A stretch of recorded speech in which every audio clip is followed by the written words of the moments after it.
नमस्कार। आज हम लोग पढ़ेंगे, ये वस्तुनिष्ठ गणित है, इसकी बुक्स है। इसका जो भी अपने 80 तक क्वेश्चन हो गए थे, 81 क्वेश्चन नंबर के आगे वाला पोर्शन पढ़ेंगे।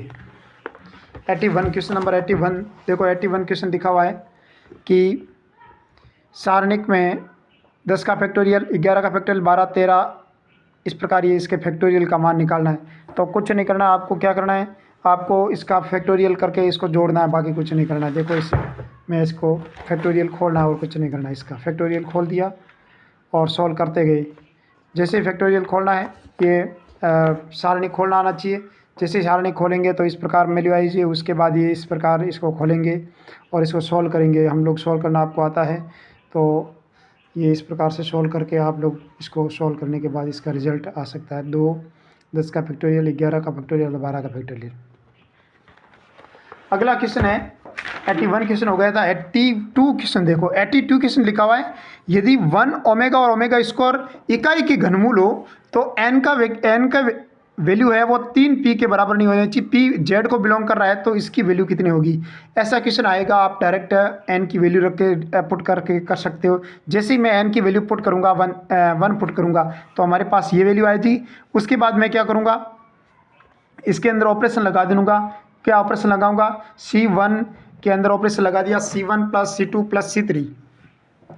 जैसे ये ऑपरेशन लगा दिया तो हमारे पास रिजल्ट आ जाएगा 1 + ओमेगा स्क्वायर। इसको बाहर ले लिया और ऑपरेशन लगाने के बाद यहाँ 1 1 1 बच गया। यहाँ ओमेगा 1 ओमेगा स्क्वायर 1 ओमेगा और 1। उसके बाद 1 + ओमेगा स्क्वायर = ऑलवेज 0 होता है। जैसे इसका मान 0 होएगा, 0 कुछ भी नंबर आते हैं उसका आप 0 से मल्टीप्लाई करते हैं तो कितना आता है, उस आंसर इसका कितना आ रहा है, 0। तो 0 आंसर कौन से में आ रहा है, option number A is correct. 83 question number में क्या करना है आपको कि डेल का मान है वो 1 a और a square, cos n - 1x है, cos nx है, cos n + 1x है, sin n - 1x है, sin nx है, sin n + 1x है। इसका मान निकालना है। तो इसमें इसका मान निकालने के लिए क्या करूँगा, मैं इसको होल स्क्वायर खोलूँगा, अपने इसका सारणी का मान खोलूँगा। जैसे ही सारणी का मान खोलूँगा तो हमारे पास जो भी रिजल्ट आएगा उसमें n नहीं आएगा। तो इसका मतलब ये किससे स्वतंत्र होगा, option number D is correct है, n से स्वतंत्र होगा। Question number 84। क्वेश्चन नंबर 84 में क्या लिखा हुआ है, k का मान जिसके लिए समीकरण निकाय ये समीकरण है वो अनिरर्थक हल विद्यमान हो। अनिरर्थक मतलब जो निरर्थक नहीं हो, अनिरर्थक होता है। अनिरर्थक हल विद्यमान होने के लिए हमारे पास डेल का मान कितना होना चाहिए, 0 होना चाहिए। जब भी मैं डेल का मान 0 पुट करूँगा, 0 करूँगा तो इसका मान कितना हो जाएगा, 3, 1 और 2, k और 3, -2, 3 और 4। और इसको जैसे ही सॉल्व करूँगा, सॉल्व करने जाऊँगा तो इसमें ये वैल्यू आ जाएगी।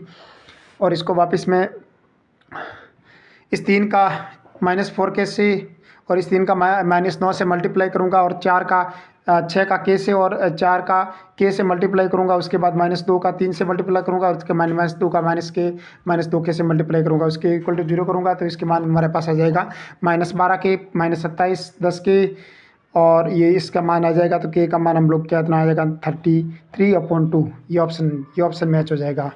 85 क्वेश्चन नंबर करेंगे हम लोग। इस समीकरण में समीकरण निकाय x ay = 0, az + y = 0, ax + z = 0 के अनंत हल विद्यमान हो तो a का मान कितना हो सकता है। आपको अनंत हल विद्यमान होने के लिए हमारे पास कंडीशन का कौन हो सकती है, अनंत हल विद्यमान होने के लिए डेल का मान 0 होगा, डेल 1 का मान भी 0 होगा, डेल 2 का मान भी 0 होगा और डेल 3 का मान भी 0 होगा। ये अनंत हल विद्यमान होने के लिए हमारे पास कंडीशन है कि क्या कंडीशन है कि हमारे पास डेल अनंत हल विद्यमान होने के लिए यहाँ तो इसका मान कितना होना चाहिए, 0 हो जाएगा और यहाँ हो जाएगा डेल 1 का मान 0 हो जाएगा, यहाँ डेल 2 का मान 0 हो जाएगा, यहाँ डेल 3 का मान 0 हो जाएगा। उसके बाद इसको जैसे सोल्व करने बैठेंगे तो हमारे पास इसको होल स्क्वायर अपने इसका सारणी का मान खोलेंगे और इस सारणी का मान खोलने के बाद हमारे पास रिजल्ट आएगा a³ = -3। जैसे a³ = -3 के एक के मान क्या रखें कि -3 1 आ जाए, a का मान -1 रखने पर ये आ जाएगा। इस -1 is option number A is correct. ऐसे इसको सॉल्व कर पाएंगे। बाकी आप देख सकते हो, इसका स्क्रीनशॉट भी ले सकते हो। ये क्यों है, क्योंकि अनंत हल विद्यमान होने के लिए हमारे पास कंडीशन क्या हो सकती है, डेल का मान 0, डेल 1 का मान 0, डेल 2 का मान 0, डेल 3 का मान 0। Question number 86।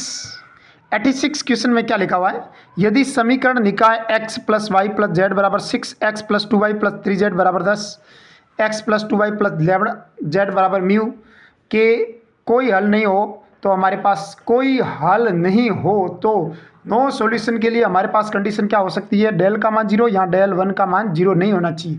दो कंडीशन, यहाँ तो डेल का मान 0 होगा या डेल 1 का मान 0 नहीं होना चाहिए। डेल 1 का मान 0 नहीं होना चाहिए हमारे पास नो सॉल्यूशन के लिए। नो सॉल्यूशन की क्या कंडीशन है, डेल का तो मान तो हमेशा हमेशा 0 होगा नो सॉल्यूशन में, लेकिन डेल 1 या डेल 2 या डेल 3 इसमें से किसी एक का मान 0 नहीं होना चाहिए, ऐसा कंडीशन आ सकती है। हम लोग लेते हैं डेल 1 का मान 0 नहीं है, ऐसा करके सोल्व करते हैं।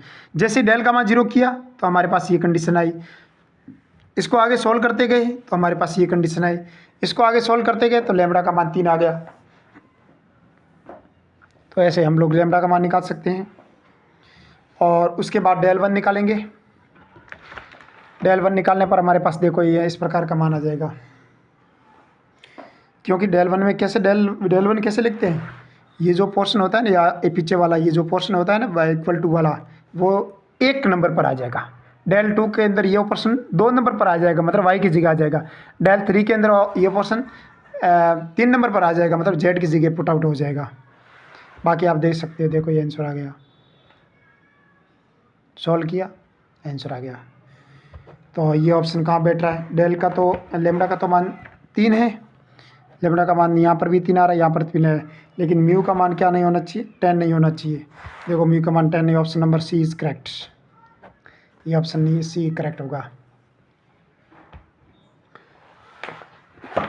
देखिए अगला क्वेश्चन है 87 क्वेश्चन है। 87 में क्या लिखा हुआ है, यदि ए का मान ये है, बी का मान इस प्रकार का योगफल है, सी का मान इस प्रकार का योगफल है, तो ए टू बी फॉर सी 2 की पावर n, 3 की पावर n, 5 की पावर n किसके बराबर होगा। तो आपको n बराबर 2 पुट आउट करना है। n बराबर 2 पुट आउट करेंगे तो a बराबर 1 + 2 बराबर 3, a बराबर b बराबर 1 + 3 = 4, c बराबर 1 + 5 = 6 ये आएगा। तो n का मान अगर 1 रख दें तो भी हो सकता है, 2 रखने पर भी देख लो ये 0 आ गया। मैंने 2 रख के सोल्व किया तो भी 0 आएगा, लेकिन हम लोग 1 रखेंगे तो बहुत जल्दी 0 हो जाएगा।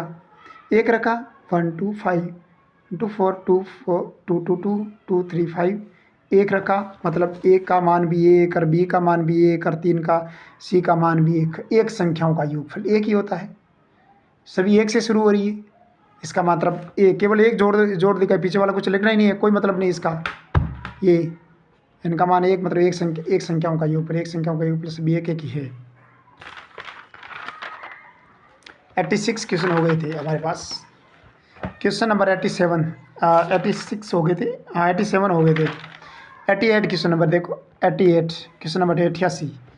क्वेश्चन नंबर 88 में लिखा हुआ इफ़ एफ एक्स का मान है cos x 1 और 0 1 2 cos x 1 0 1 और 2 cos x हो तो 0 से π/2 एफ एक्स डी एक्स का मान किसके बराबर होगा। आपको क्या करना बच्चों, ये ऑप्शन दिए हुए हैं, तो सबसे पहले एफ एक्स का मान निकाला, ये इसको सॉल्व किया, ये इसको जैसे सॉल्व किया तो क्या आया 4 cos की घात 3x - 3 cos x 43 cos x आ रहा है। cos 3x का फॉर्मूला देख लो, as it is cos 3x का फॉर्मूला बैठ रहा है। देखो ये cos 3x 0 से π/2 cos 3x dx, ठीक है। और cos 3x का फॉर्मूला क्या होता है sin 3x/3 0 से π/2, और इसके बाद ये लिमिट रखी तो ये वैल्यू आ गई, आप देख सकते हो -1/3 आंसर आया इसका, आप स्क्रीनशॉट ले सकते हो। क्वेश्चन नंबर 88 हो गया था। 88 में 89 में लिखा हुआ सारणी का, इन दोनों सारणिकों का अनुपात कितना आएगा वो पता लगाना है। तो आपको कुछ नहीं करना है, इसका सोल्व किया, ऑपरेशन लगा दिया, C1 के अंदर C1 - C2, C2 के अंदर C2 - C3, ये ऑपरेशन लगाया तो ये रिजल्ट आया हमारे पास। और उस रिजल्ट को जैसे ही हम लोग कोष्टक करके खोला तो हमारे पास 2 आया। यहाँ पर भी A, B और C का मान 1 2 और 3 रखा तो हमारे पास ये आया, और इसको खोला तो हमारे पास ये आया। उसके अंदर ऑपरेशन लगा दिया R1 - R2, R2 के अंदर ऑपरेशन लगा दिया R2 - R3, उसके बाद हमारे पास ये रिजल्ट आया, इसको खोलने के बाद हमारे पास 2 आया, इसका भी उत्तर 2 और इसका भी 2 आया। 2 और 2 का लसब 2 और 2 का अनुपात कितना आता है? 1:1, 1:1। ऑप्शन राइट होगा C, option number C is correct. देखो ये स्क्रीनशॉट ले सकते हो, बाकी इसमें कुछ नहीं करना, खोलना है।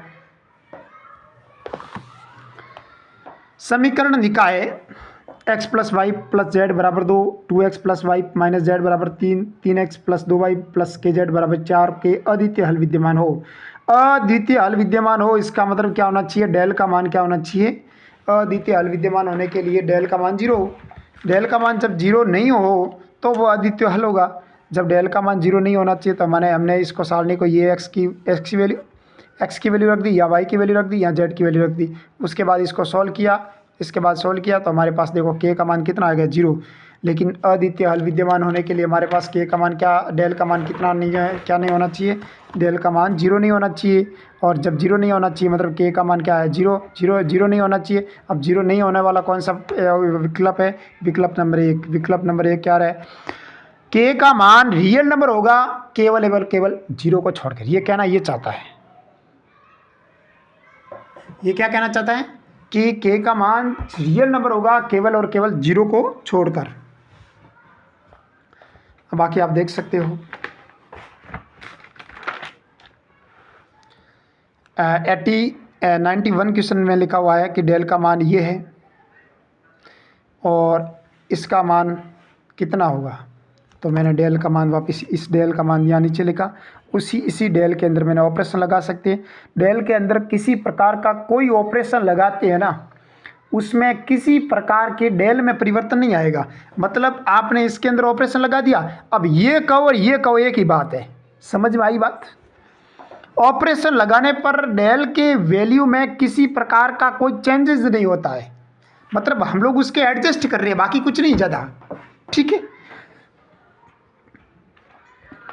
उसके बाद क्या किया?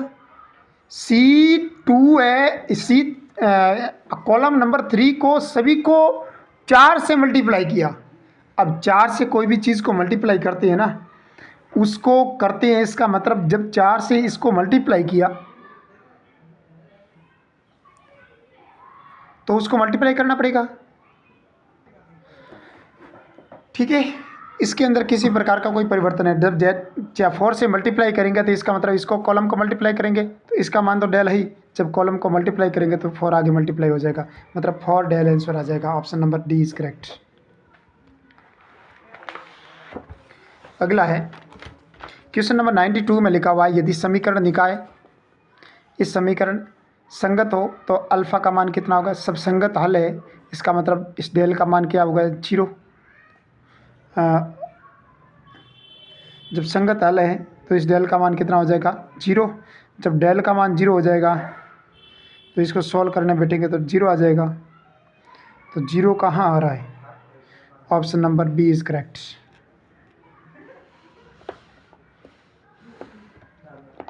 क्वेश्चन नंबर 93 में अल्फ़ा का मान 0 नहीं होना चाहिए तथा इसका मान 0 है, तो क्या वहाँ वैल्यू आ सकती है? देखो जब इसको खोलेंगे, ये देखो खोला, खोलने पर हमारे पास क्या है? a³ + b³ = 0, a³ = -b³, a³ बटा b³ = -1। और इससे फिर क्या वैल्यू बता? a/b³ = -1। इसका मतलब क्या हुआ? a/b क्या होना चाहिए? -1 आएगा। a/b -1 आ जाएगा, एक तो -1 आ जाएगा, एक 1/b आ जाएगा। 2 आंसर आ गए। इसको कौन कौन सेटिस्फाई करवा रहा है? इस इक्वेशन को a/b सेटिस्फाई करवा रहा है और एक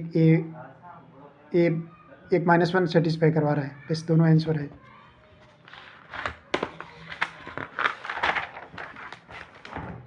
क्वेश्चन नंबर 94 में लिखा हुआ है, इस समीकरण में का कोई हल नहीं हो तो अल्फ़ा का मान क्या हो जाएगा? जब कोई हल विद्यमान नहीं हो इसका मतलब क्या हो जाएगा? डेल का मान 0 आ जाएगा। जब डेल का मान 0 आएगा तब इसका मान 0, इसका मान 0। तो इसको जैसे सोल्व करेंगे, देखो इसको सोल्व करेंगे तो डेल अल्फ़ा की घात 3 अल्फ़ा माइनस ये इस प्रकार आएगा, और उसके बाद अल्फ़ा की घात 3 - 3 अल्फ़ा + 2 = 0। और अल्फ़ा का मान 1 और -2 दोनों सेटिस्फाई करवाते हैं, तो ये इस कंडीशन में सेटिस्फाई होगा। तो ये इक्वेशन को कौन कौन संतुष्ट करना? बाई ऑप्शन से कर सकते हैं। जो भी संतुष्ट करवा रहा है वही आंसर होगा।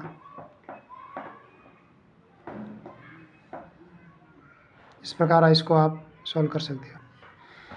हाँ, इसके बाद हम लोग ए का मान जिसके लिए समीकरण निकाय के संगत हल हो तो इसका मान क्या हो सकता है। तो आपको क्या करना है, डेल का मान निकालना है। डेल का मान 0 के बराबर कर देना है। जब डेल का मान 0 के बराबर करेंगे मतलब इसको ये x का कोफिशिएंट आ जाएगा, ये y का कोफिशिएंट, ये z का कोफिशिएंट मतलब गुणांक। इसका मान 0 है। संगत तभी हल होगा जब डेल 1 बराबर 0 हो जाएगा। जब डेल 1 बराबर 0 हो जाएगा तो ये जो पीछे वाले बराबर के पीछे वाली लाइन है ना, वो ये पूरी लाइन है, ये y के अंदर कोफिशिएंट आ जाएंगे, ये z का कोफिशिएंट आ जाएगा। जब इसको सॉल्व करने बैठेंगे तो हमारे पास आ जाएगा ये इक्वेशन। ये इक्वेशन आया तो इस इक्वेशन को कौन सी वैल्यू सेटिस्फाई करवा रहे हैं। देखो, 1 रखेंगे तो भी सेटिस्फाई, 2 रखेंगे तो भी सेटिस्फाई। बस वो कंडीशन जो सेटिस्फाई करवा रहा है उसको लिखना है बस। कुल मिलाकर संगत तभी हल होगा जब डेल बराबर 0 और डेल 1 भी 0 हो जाना है। डेल 1 बराबर 0 होगा मतलब ये आगे वाली लाइन है वो बराबर की इधर वाली साइड लिखी जाएगी। आप स्क्रीनशॉट ले सकते हो इसका।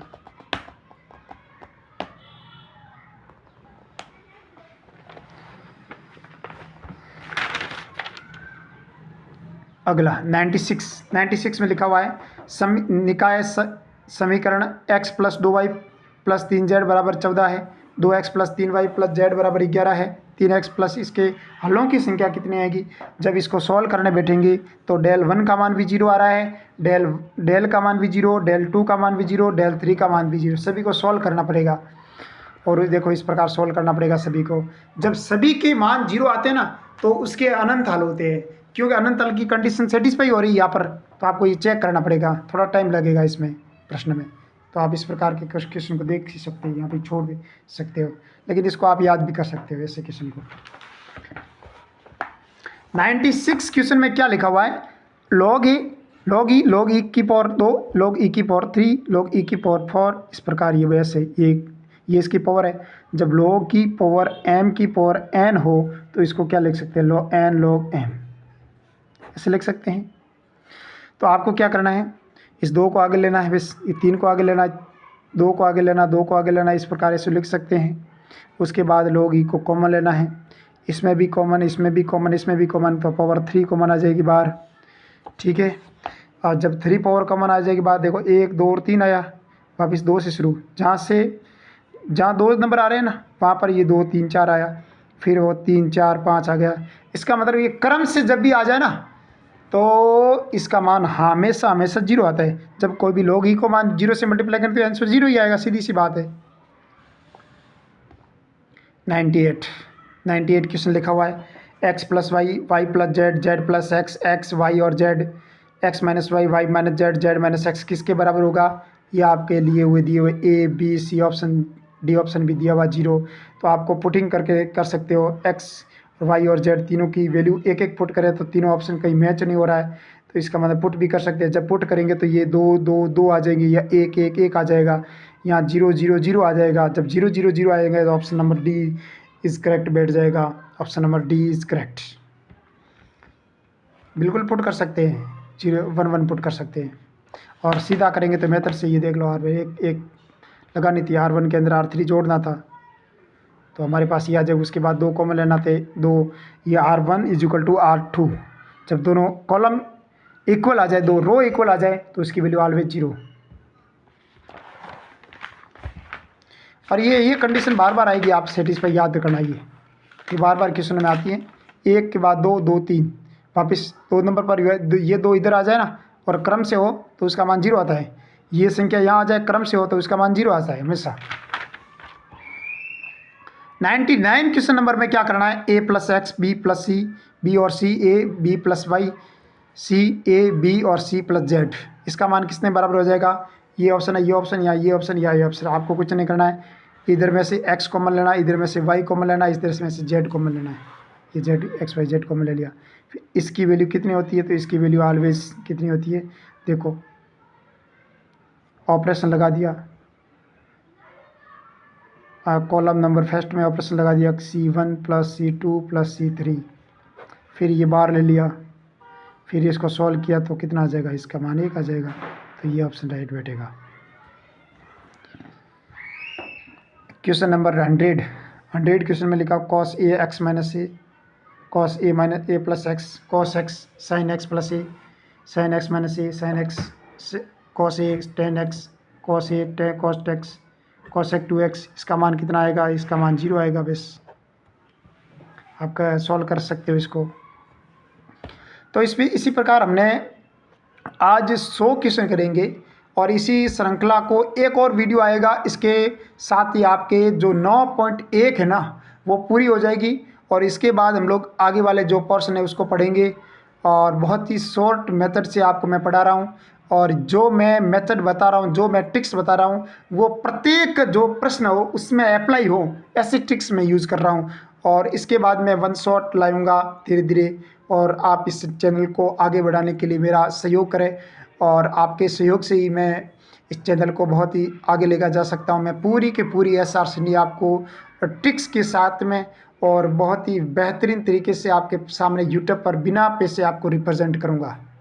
थैंक यू, धन्यवाद।